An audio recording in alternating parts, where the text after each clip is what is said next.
உலகமெங்கு வாழும் தமிழ் பேசும் மக்கள் அனைவரையும் சமையல்காரன் சேனலுக்கு அன்பு கலந்த வணக்கத்துடன் வரவேற்கிறேன். இன்றைக்கி பார்க்க போகிற சமையல் மஷ்ரூம் மசாலா.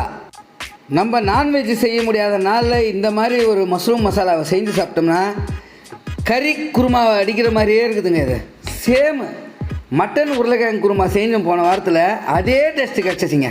எப்படி செய்யலான்னு பார்க்கலாம் வாங்க. 1/2 கப்பு தேங்காய் எடுத்துக்கலாங்க.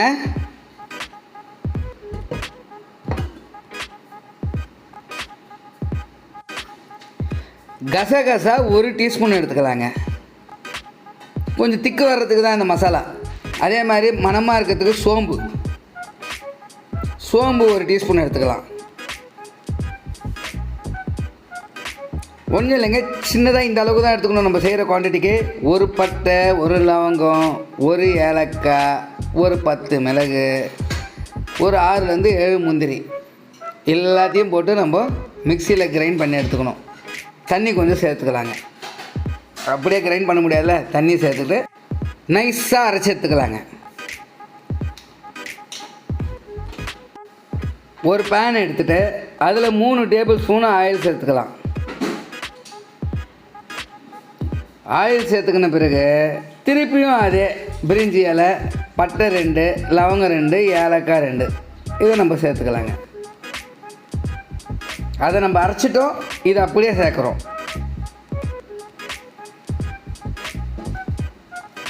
பொரிஞ்ச பிறகு சோம்பை ஒரு 1/2 டீஸ்பூன் சேர்த்துக்கலாம். சோம்பு பொரிஞ்ச பிறகு ஆனியன் அது ஒன்று கட் பண்ணி வச்சுருக்கேன் ஸ்லைஸாக, அதை ஆட் பண்ணிக்கலாம்.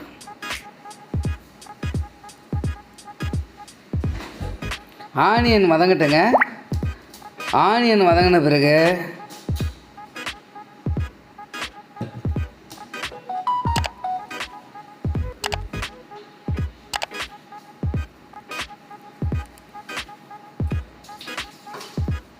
ஆனியன் நல்லா வதங்கட்டுங்க. சூப்பரான டேஸ்ட்டு நிஜமாகவே. 1 டீஸ்பூன் ஜிஞ்சர் கார்லிக் பேஸ்ட்டு சேர்த்துக்கலாம். 1 டீஸ்பூன் போதுங்க. 200 கிராம் மஷ்ரூம் செய்ய போகிறோம். ஒரு 5-6 பேர் சாப்பிட்லாங்க. கிட்டத்தட்ட ஒரு 8 சப்பாத்திக்கு சாப்பிட்லாம். பச்சை மிளகா ஒரு 2 எடுத்து ஸ்லைஸ் கட் பண்ணி சேர்த்துக்கினேன். கருவேப்பிலை ஒரு கைப்பிடி அப்படி லைட்டாக வாசனைக்கு சேர்த்துட்டு எல்லாத்தையும் மிக்ஸ் பண்ணலாங்க. ஒரு 2 மினிட்ஸு. அடுத்து ஒரு 1/4 டீஸ்பூன் டர்மரிக் பவுடர் மஞ்சள் தூள் சேர்த்துக்கலாங்க. நெக்ஸ்ட்டு 2 டீஸ்பூன் தனியா தூள் சேர்த்துக்கலாங்க.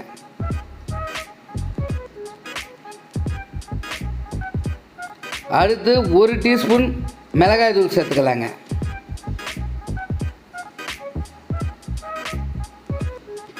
அடுத்து 1 டீஸ்பூன் கரம் மசாலா சேர்த்துக்கலாங்க. உங்கள்கிட்ட சிக்கன் மசாலா இருந்தால் அதையும் சேர்த்துக்கலாம் 1 டீஸ்பூன். இது இல்லை அது எதனா ஒன்று சேர்த்துங்க. மிளகாத்தூள் வாசம் போகிற அளவுக்கு ஒரு 2 மினிட்ஸு நம்ம ஃப்ரை பண்ணிக்கலாம். இப்போ அடுத்து தக்காளி சேர்க்கலாங்க. ஒரு தக்காளி இந்த மாதிரி ஸ்லைஸ் கட் பண்ணி வச்சுருக்கேன். இந்த மாதிரி ஸ்லைஸ் கட்டு. ஆனியன் கூட இதே மாதிரி கட் தான் சேர்த்துக்கணும்.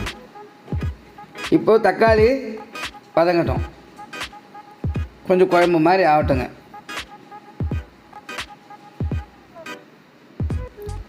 ஒரு 2 or 3 மினிட்ஸ் தான் போதுங்க. அடுத்து என்ன பண்ணலாம், நம்ம மஷ்ரூம் சேர்த்துக்கலாங்க.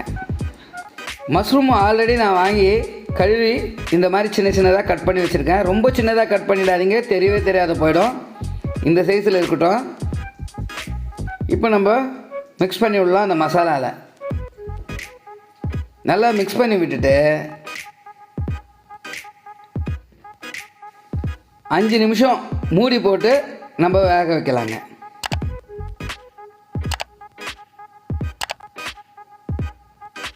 இப்போ 5 நிமிஷம் குக் ஆகட்டும். 5 நிமிஷம் வெந்துடுச்சிங்க. இப்போ ஓப்பன் பண்ணலாம். மஷ்ரூம் தண்ணியை விடுது. சிக்கன் எப்படி விடுமோ அந்த மாதிரி இதுவே தண்ணி கொஞ்சம் விடுது. இப்போ நல்லா நம்ம இப்படி மிக்ஸ் பண்ணி விட்டுட்டு இப்போ அடுத்து நம்ம என்ன பண்ணலாம், அரை கப்பு பச்சை பட்டாணி சேர்த்துக்கலாம். இப்போ நம்மளுக்கு பட்டாணி வேகிற டைமு தான். அடுத்து நம்ம என்ன பண்ணலான்னா, நம்ம அரைச்சி வச்சுருக்கோம் பார்த்தியா தேங்காய், அதை இப்போ அந்த தேங்காய் மசாலாவை நம்ம சேர்த்துக்கலாம். அதை நல்லா வயிச்சு போட்டுட்டு கொஞ்சம் தண்ணியை ஆட் பண்ணிக்கலாம். இந்த திக்காகவே இருக்கக்கூடாது. இப்போ நம்ம தேவையான அளவு தண்ணியை சேர்த்துக்கணும். நம்மளுக்கு எவ்வளோ குருமா தேவையோ அந்த மாதிரி. உப்பு காரம்லாம் இப்போவே செக் பண்ணிக்கணும். இப்போ என்ன பண்ணலான்னா, உப்பு தேவையான அளவு சேர்த்துக்கலாம். உப்பு அதிகமாக போச்சுன்னா தண்ணி கொஞ்சம் அதிகமாக ஊற்றிங்க. உப்பு கம்மியாக இருந்துச்சுன்னா உப்பு கொஞ்சம் சேர்த்துங்க. அவ்வளோதான் மேட்ருங்க. நல்லா திக்காக வருங்க இது. இப்போ நம்ம ஒரு 15 மினிட்ஸு மூடி வைக்கலாம். குக் ஆகட்டும்.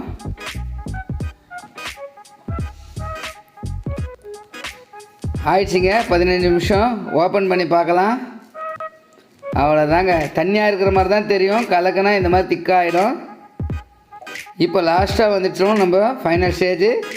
கொத்தமல்லியை மேலே தூவிட்டு ஸ்டவ் ஆஃப் பண்ணிவிட்டு ஒரு 2 மினிட்ஸ் வச்சுட்டு நம்ம பரிமாற வேண்டியது தாங்க. ஃபேன்டாஸ்டிக்கான ஒரு மஷ்ரூம் மசாலா. இதை ட்ரை பண்ணி பாருங்கள். கறி குழம்பு இல்லாதனால இந்த மஷ்ரூம் மசாலா கறி குழம்புக்கு ஈடாக நம்மளுக்கு டேஸ்ட்டு கொடுக்கும். கண்டிப்பாக செஞ்சு சாப்பிட்டு பாருங்கள். சாதத்துக்கு ரொம்ப சூப்பராக இருக்குது சப்பாத்தியை விட. நான் சாப்பிட்டு பார்த்தேன், அதனால் சொல்கிறேன். சப்பாத்தியை விட சாதத்துக்கு தூக்கிடுச்சுங்க.